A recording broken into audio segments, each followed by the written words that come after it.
In addition to the number of degrees of freedom, another important property of a configuration space is its shape, or topology.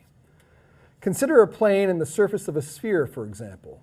Both of these spaces have two dimensions, but their shape is quite different. The sphere wraps around in a way that the plane does not. This difference in shape impacts the way we use coordinates to represent the space. We say two spaces have the same shape, or more formally that they are topologically equivalent, if one can be smoothly deformed into the other without cutting or gluing. A classic example is shown in this video, where the surface of a donut, also called a torus, is smoothly deformed into the surface of a coffee mug. These are both two-dimensional spaces. They cannot be deformed into a plane, however. That would require cutting. So the mug and the torus are topologically equivalent, but they are not equivalent to a plane.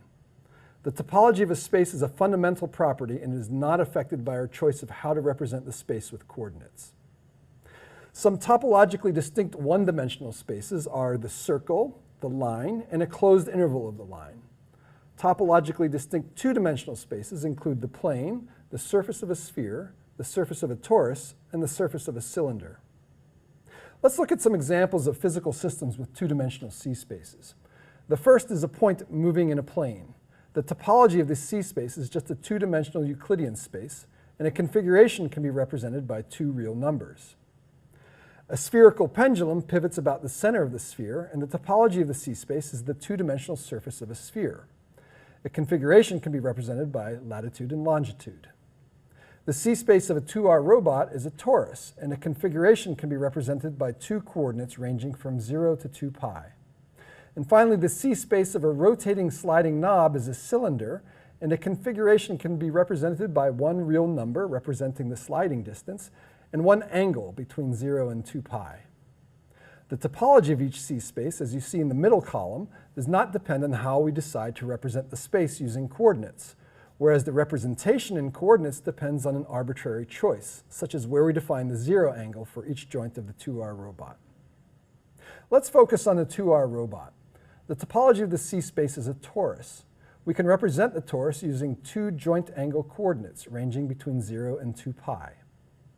The space of coordinates is obtained from the torus by cutting the torus once to get a cylinder, then again to get a square subset of the plane.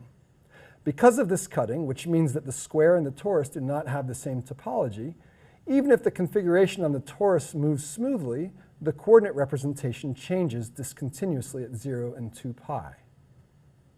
In this video, you can see that as the robot moves, the coordinate representation jumps suddenly from one edge of the coordinate square to the other.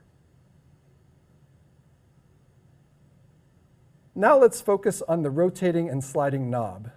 Its C-space is a cylinder due to one linear joint and one rotational joint. We can cut this cylinder once to get our coordinate representation, a flat subset of the two-dimensional plane. The angle coordinate is discontinuous at 0 and 2 pi. As the robot moves in this video, you see the discontinuity in the representation of the knob angle.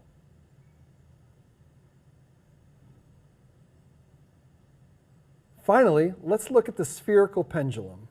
It has a spherical C-space, and we can see its representation as a subset of the plane. Each of the points on the top line segment of the representation correspond to the same point, the north pole of the sphere, and each of the points on the bottom line segment correspond to the south pole.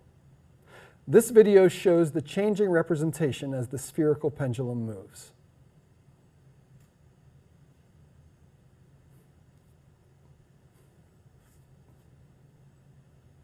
In summary, C-spaces of the same dimension can have different topologies. In the next video, we discuss different ways to represent C-spaces that are not flat Euclidean spaces.